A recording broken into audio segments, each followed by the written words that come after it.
Ayan. So, what is an implement? So, in this case, we can create a new class, or this is not called a class, this is called an interface.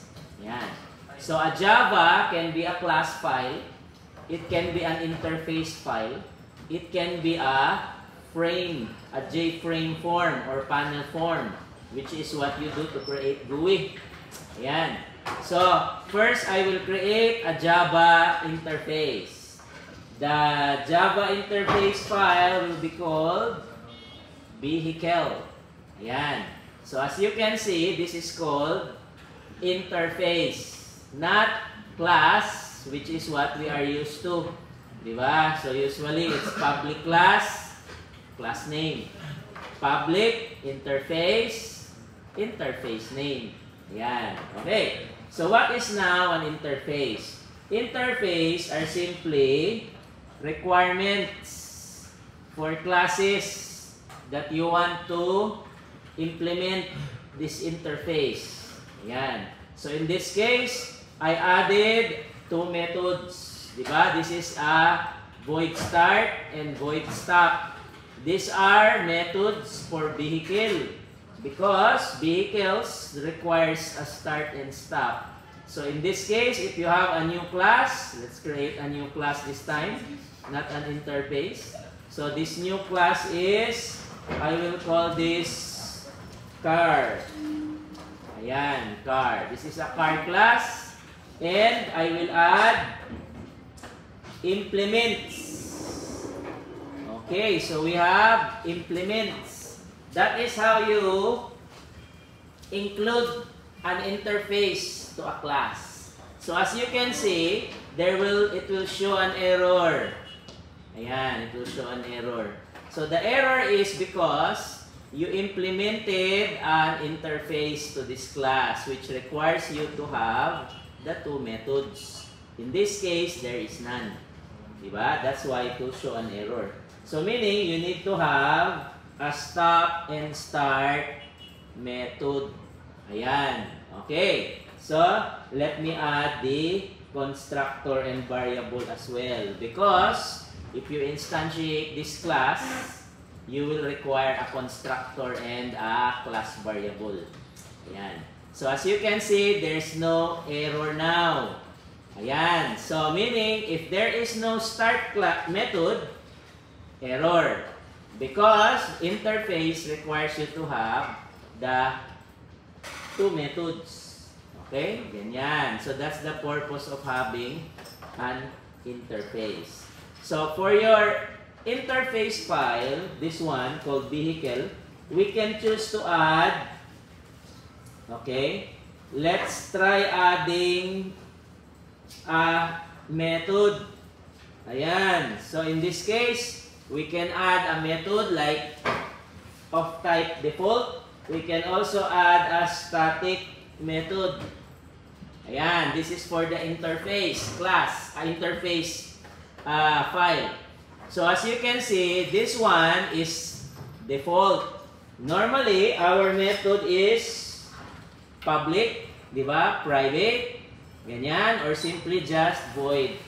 But for interfaces, you must specify whether it's a default or static only.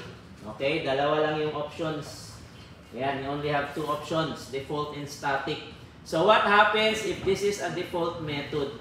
We can call a default method, okay, sa class that is an implement.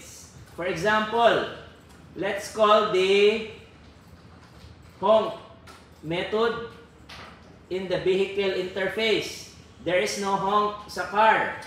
Di ba? Okay. So, let us call that, ayan, by instantiating a car. Okay, there you go. I will instantiate a car. And then, I will call the honk.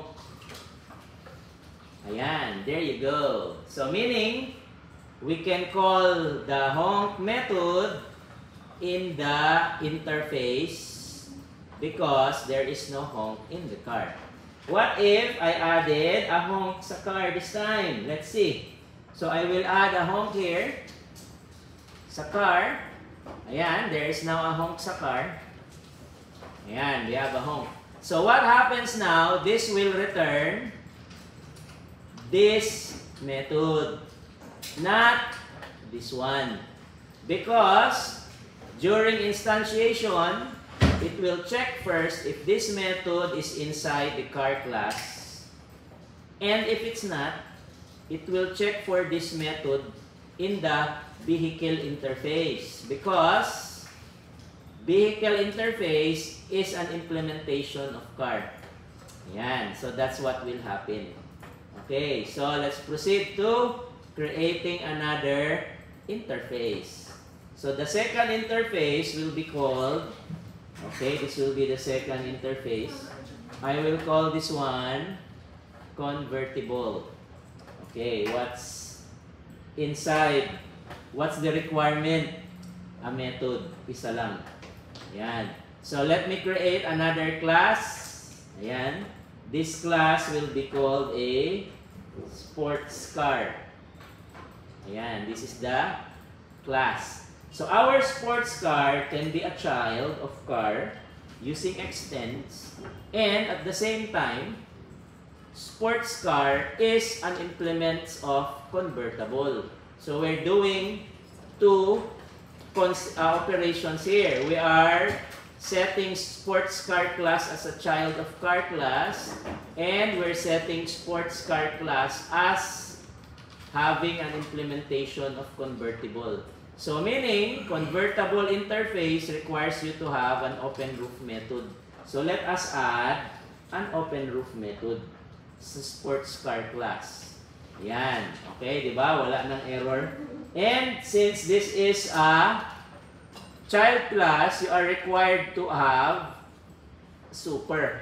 So by doing this, you are calling the car parent class constructor, this one.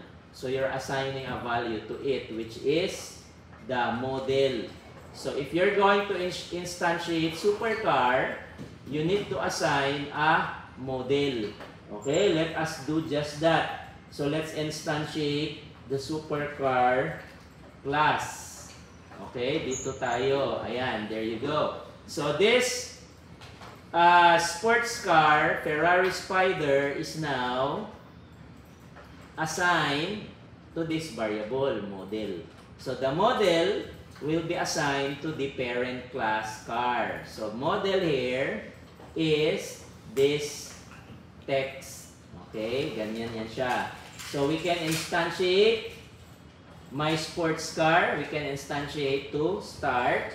Yan, we can instantiate it to stop. Okay, even if there is no start and stop method in the sports car class. Diba? Walang start and stop. But the start and stop is found in the car class, which is the parent. Diba? Start and stop. So that is where it is. So we can also call the honk, which is found in the car method, car class. So honk is the method sa car.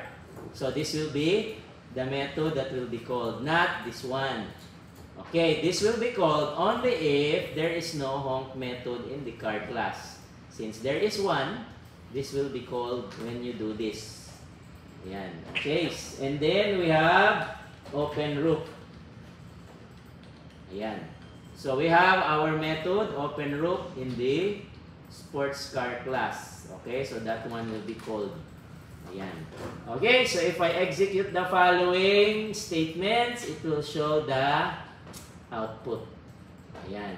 Okay, so this is the output of this example.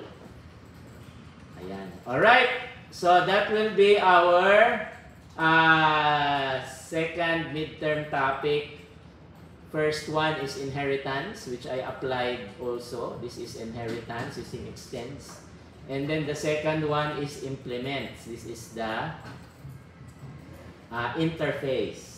Okay, that's the interface called convertible. This one. Okay? Yes. Ayan.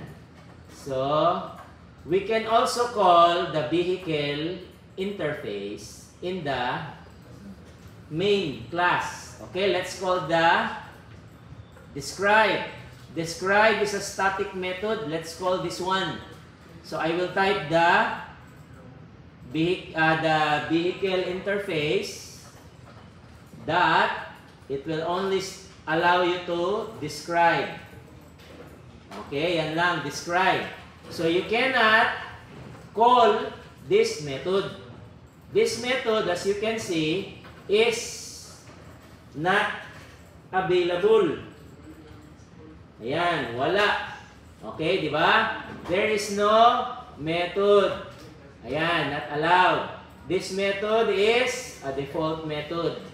Only works if there is no honk sa car. Because car is an implement of vehicle.